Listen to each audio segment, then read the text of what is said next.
Menjadi suatu lumrah kehidupan, sesuatu yang ingin kita miliki, ada harga yang perlu dibayar, seperti mana dalam urusan sehari-harian. Membeli petrol, pakaian, makan minum, semuanya tidak percuma. Ianya perlu dibayar dengan sesuatu, iaitu wang ringgit. Begitu juga dengan kemajuan dan pemodenan yang telah kita miliki pada hari ini. Bangunan megah, rumah mewah dan lebuh raya yang begitu banyak menghubungkan jalan-jalan baru. Semua itu telah kita bayar dengan sesuatu yang sangat berharga, iaitu dengan hutan hijau kita.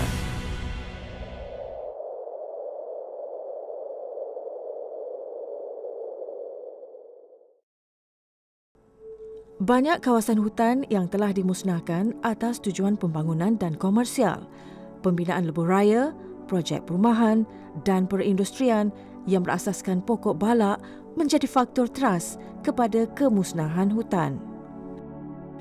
Global Forest Map dengan kerjasama Google Map telah menjalankan sebuah kajian berkenaan statistik hutan sesebuah negara di dunia ini. Kajian yang dijalankan adalah untuk melihat kadar hutan bagi sesebuah negara dalam tempoh 12 tahun, iaitu bagi tahun 2000 hingga 2012. Sesuatu yang memeranjatkan dalam kajian tersebut adalah Malaysia mengungguli carta pertama sebagai sebuah negara yang paling cepat mengalami kehilangan hutan dalam tempoh 12 tahun. Ianya disusuli dengan Paraguay di tangga kedua, manakala Indonesia di tangga ketiga. Jika hal ini berterusan, pasti ia akan menjadi lebih parah dan kita akan dihujani dengan berita seperti tanah runtuh, pemanasan global dan kepupusan spesies tumbuh-tumbuhan liar. Usaha untuk memelihara hutan menjadi suatu usaha yang mungkin sifatnya tidak populis. Namun begitu, Universiti Malaya sebagai sebuah universiti penyelidikan di Malaysia mempunyai sebuah taman botani yang diwujudkan bertujuan untuk memelihara spesies-spesies tumbuhan yang mungkin akan menghadapi kepupusan. Dan individu yang bergiat aktif dalam usaha tersebut adalah seorang pensyarah ini. Saya Yong Kian Tai, pensyarah kanan di Universiti Malaya. Saya berasal daripada Kelang. Degree saya sebenarnya ambil program Biologi Pemeliharaan di Universiti Kebangsaan Malaysia. Master study saya di Universiti Kebangsaan Malaysia juga dalam bidang botani. Saya pindah ke Universiti Malaya pada 2002 untuk sambung PhD saya. Mempunyai rasa cinta terhadap alam semula jadi, sedari usia muda menyebabkan Dr. Yong konsisten terhadap minat dan usahanya. Tambahan pula nasib hutan itu sendiri yang keadaannya makin hari makin kritikal. Kawasan kita ini sebenarnya penuh dengan hutan yang tebal. Ada pelbagai jenis haiwan dan pelbagai jenis tumbuhan. Dan selepas kemerdekaan, banyak lagi kegiatan ekonomi ini yang melibatkan penggunaan tanah. Jadi nak guna pakai tanah tersebut, maka hutan akan dikorbankan. Dan kerajaan perlukan kegiatan ini untuk generate income, untuk support negara. Padahal yang sebenarnya dia mengkorbankan hutan atau sumber-sumber jadi yang sedia ada dalam negara. Kita semua ada terdengar tentang isu yang berlaku di Kuala Langat tu, tentang pembukaan hutan paya gambut di Kuala Langat tu, dan itu sebenarnya merisaukan ramai orang. Hutan Kuala Langat ni ialah satu jenis hutan yang sangat unik. Dia ialah jenis hutan paya gambut, dan hutan sebegini dia sebenarnya yang ambil masa untuk dibentuk sebenarnya. Fungsi hutan paya gambut ni yang pertamanya ialah untuk menyerap karbon dioksida. Dengan pembukaan kawasan hutan sebegini, maka kita kehilangan satu tapak yang boleh menyerap karbon dioksida. Dengan itu, karbon dioksida akan dilepaskan dengan banyak sekali ke dalam atmosfer, menyebabkan kesan global warming menjadi lebih bertambah.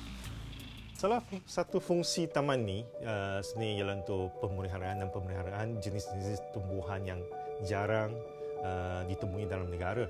Dan di sinilah kita tanam pelbagai jenis pokok liar dan juga tumbuhan herba yang menarik.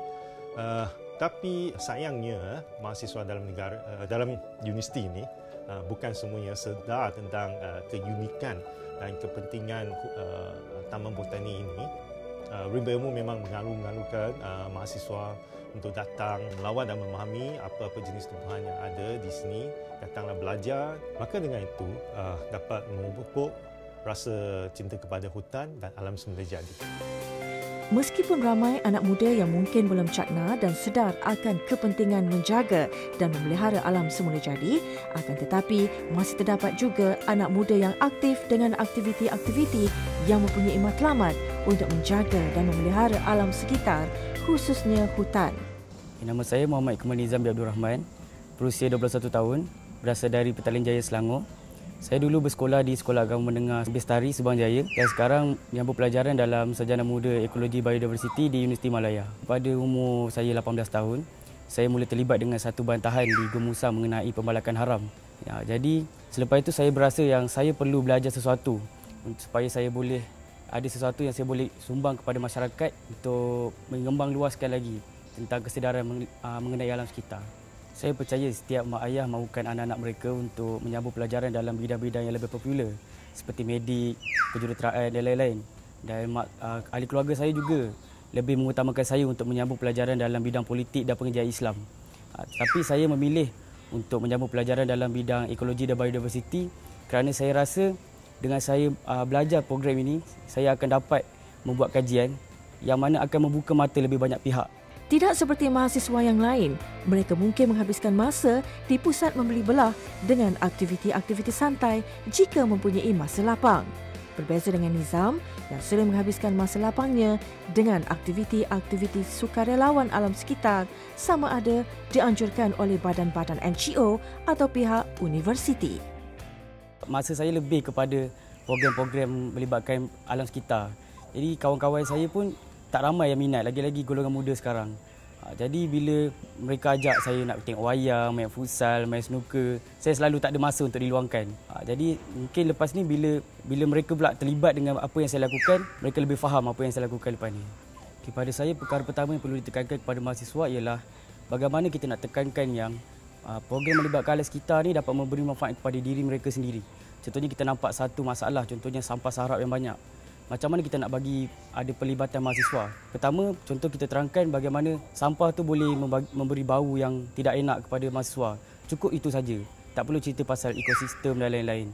Yang kedua, saya rasa perlunya ada ceramah dan kursus. Kursus yang saya masukkan ialah kursus yang lebih kepada bagaimana untuk mahasiswa membuat tindakan. Bukan sekadar mendapat input yang banyak tapi tak tahu nak buat apa.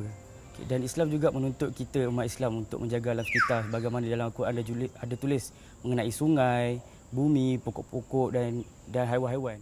Taman Botani Rimba Ilmu ini ditubuhkan pada tahun 1974 di mana sebelum itu ia adalah sebuah ladang getah. Kemudian dia ditukar kepada Taman Botani dan kita collect tumbuh-tumbuhan daripada luar dan ditanam di Taman Botani lah. Ia adalah idea Profesor Unggu Aziz di mana tujuan sebenar dia adalah untuk pemeliharaan iaitu conservation, pendidikan dan juga penyelidikan. Taman Botani Rimba Ilmu ini berfungsi sebagai pusat ex situ conservation di mana kita kutip tumbuh-tumbuhan daripada luar dan kita tanam di Taman Botani. Itu merupakan satu fungsi yang penting lah di mana dengan cara ini kita boleh mengenalkan tumbuh-tumbuhan yang terdapat di hutan kepada orang awam. Sebagai contoh, tumbuh-tumbuhan yang hampir pupus dan kita collect ditanam di Taman Botani ini. Salah satu halangan yang kita hadapi ialah kita mempunyai staf yang terhad. Dengan staf yang terhad ini menyebabkan sebahagian kawasan terpaksa ditutup kerana dia tidak mempunyai staf yang cukup. Kemudian dari segi jangkitan penyakit tumbuh-tumbuhan yang mana kadang-kadang kita tak sempat nak rawat. Okey, harapan saya kepada kerajaan ialah agar kerajaan dapat mengkaji semula keperluan staf di Taman Botani Rimba Ilmu ini. Kerana dengan staf yang mencukupi ataupun optimum, kita dapat menguruskan sebaik mungkin Taman Botani Rimba Ilmu. Maka dengan itu, hasrat Taman Botani Rimba Ilmu untuk memelihara dan memelihara spesies terancam dapat direalisasikan dengan lebih baik lagi. Seharusnya, semua pihak masyarakat, kerajaan dan badan-badan bukan kerajaan perlu bekerjasama mengembleng tenaga untuk memastikan kelangsungan hutan kita. Hal ini demikian kerana hutan yang kita miliki pada hari ini adalah merupakan satu amanah yang dikurniakan Sang Pencipta untuk kita sampaikan kepada generasi yang akan datang. Jika bukan kita, siapa? Jika bukan sekarang, bila? Adakah kita masih perlu memeluk tubuh menyaksikan retak yang menanti belah? Adakah kita sanggup untuk terus melihat hutan yang saban hari dimusnahkan, terkubur mati tidak bernisan?